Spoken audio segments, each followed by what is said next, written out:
card tutorial. If this guide helpful, don't forget to like and subscribe.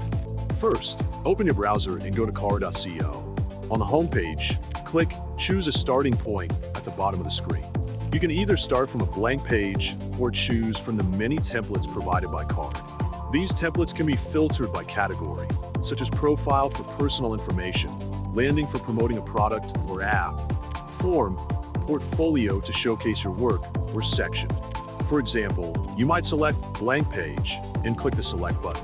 Once inside the workspace, you can add elements by clicking the plus icon at the top right. Card allows you to insert text, images, buttons, videos, and many more elements. For instance, to add text, click text, then use the panel on the left to type something like Alexander Lawrence.